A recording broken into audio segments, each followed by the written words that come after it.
Hey, what's going on guys, it's Buggers here, and today we're gonna be reviewing another well-loved documentary, Sea Monsters, A Prehistoric Adventure. Also, actually, this is one of the few documentaries that I haven't really seen all that much, so I'm pretty much going in this with fresh eyes, or at least as fresh as they can be, so this should be very interesting. Anyways, without any further ado, let's begin. Sea Monsters, A Prehistoric Adventure is a 40-minute long documentary that focuses on the marine reptiles of the Cretaceous. The documentary intertwines live-action segments of dig sites that contain the fossils of the creatures, and a story about a female Dolichorynchops, or Dolly for short. Also, just to point out, this documentary was intended to be viewed using IMAX 3D glasses, but sadly, I haven't had the opportunity of viewing it in 3D. So today we're gonna have to stick with the regular HD version. Dolly's story starts with her being born in the shallows alongside her brother, as they, alongside their mother, grow up meeting the other inhabitants such as the flightless Hesperornis, the long-necked Styxosaurus, and a small mosasaur called Platycarpus. Then several months later the family migrates through the dangerous northern interior seaway, following their food source. During this journey they encounter several other creatures like a giant-sized squid called Tuthitusis and predatory Xiphactinus. Then tragedy strikes as a massive shark called Cretaceous kills the mother, and I particularly like how they don't actually show the kill. All we get is a shot of the shark's jaws and a pool of blood, and that tells you all you need to know. But the danger isn't over as a smaller shark species chases after Dolly, embedding its tooth onto her flipper, before the shark is eaten by a large Tylosaurus. Several weeks later, Dolly is attacked by a large Tylosaurus but manages to avoid its attack. However, her brother wasn't so lucky. But then, a larger Tylosaur appears and engages in a territorial battle with the smaller one that ends with the larger Tylosaur breaking the neck of the smaller one, leaving it to be scavenged by the sharks. The story comes full circle with Dolly returning to the shallows where she was born, and over the years seeing several litters of her babies set off on their own adventures, before eventually dying peacefully of old age as the body sinks to the bottom of the ocean, undisturbed for 82 million years. Which is honestly the perfect way to end the film on after all the trauma she's went through in her life. In conclusion, Sea Monsters: A Prehistoric Adventure was another pleasant surprise. The story for the most part was simple but beautiful and poetic, and it honestly fits really well within the film as it allows time to showcase not only the other creatures within the environment, but also the cutaways to the fossil dig sites these creatures were found in, so detracting from the story being told. On a visual front, despite being made for 3D viewing, I like how they kept it to a minimal. There are definitely some shots that were specifically made for the 3D, but they're not as jarring or in your face compared to other films that use 3D graphics.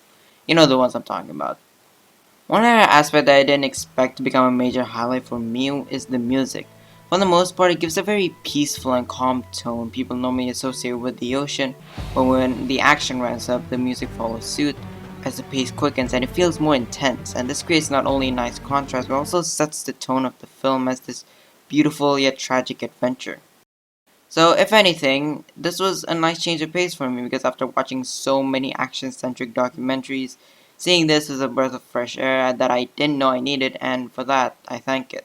And also, ending with the main character we've been following having a peaceful send-off after all the pain she's been through was honestly the most beautiful ending I've seen in a dinosaur documentary, and I hope more dinosaur documentaries learn from the strengths of this one, that we can still have that sense of wonder and excitement these documentaries should instill within us.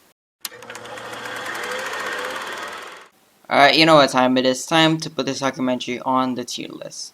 Quality-wise, I'd give it a 4.7 because despite the simplicity of the story, it was very beautiful and poetic with actually a lot of elements that, kind of deepens it a bit to create like an almost tragic story of, of loss, but then, kind of finding peace at the end, with Dolly dying of old age instead of some brutal way, which again is honestly the best way to end the film on. And also, I think the use of 3D graphics was, I think some of the best I've seen in any, like, media, because it's subtle enough that, like, if you're watching a regular 2D without the 3D glasses, it doesn't, like, draw you out, which is, important considering, the story this film is trying to tell.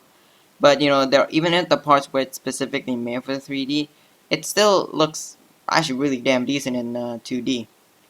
Entertainment wise, I'd give it a 4.3. The action scenes are more memorable for me because they don't appear as often as like other documentaries, so you remember them more because of how little, how, what's the right wording? How sparse they are. That's the right wording. But also because of it's not as action centric, it might not be as entertaining throughout. Kind of like compared to something like Dinosaur Planet. Rewatchability wise, I'd give it a 4.9 because the good thing is it's only 40 minutes, which was definitely very very nice of them to do that because it means I didn't have to work so long. But I feel like the only thing that's holding me back from giving it a perfect 5 is because it might not be as entertaining to kind of rewatch. So you might not have a reason to rewatch it again. But I personally, it's definitely one that I might rewatch in the future. So, my opinion, I give it a 4.8 because I personally love the story, and when I was watching, I kind of connected with it a bit more compared to some other ones. So that also kind of makes me like it a bit more. And I think the real thing that made me like this one a lot more was because it was a nice change of pace, like I said, because like I've seen so many dinosaur documentaries at this point. In fact, I don't even know. I think I've reviewed 10 so far, and most of them are action centric. And this having a more peaceful tone, and it also focuses on much more simpler story. I know it was a nice change of pace for me, and I think that's why I liked it a lot more than I probably would have otherwise. So it brings up to a total of 18.7, putting it solidly in the S tier, just below Chased by Sea Monsters. I hope you shared the video. If you did, be sure to leave a like and subscribe. And first of all, if you're wondering where I've been taking a break, really. Because yeah, I'm really taking a break from anything. Because it was a term break like last week. So was it last week or also the week before? I remember. But the point is, I've been taking a break because I had to kind of recharge my batteries because I was feeling a bit burnt out. And honestly, it was kind of nice to not have to worry about making videos and such on the holidays. So that was nice, but we should be going back to regular schedule because I'm also going back to school. So schedule will be reviewed by anyways. So we'll see how consistent I am. But that's kind of an explanation why why there haven't been as videos recently.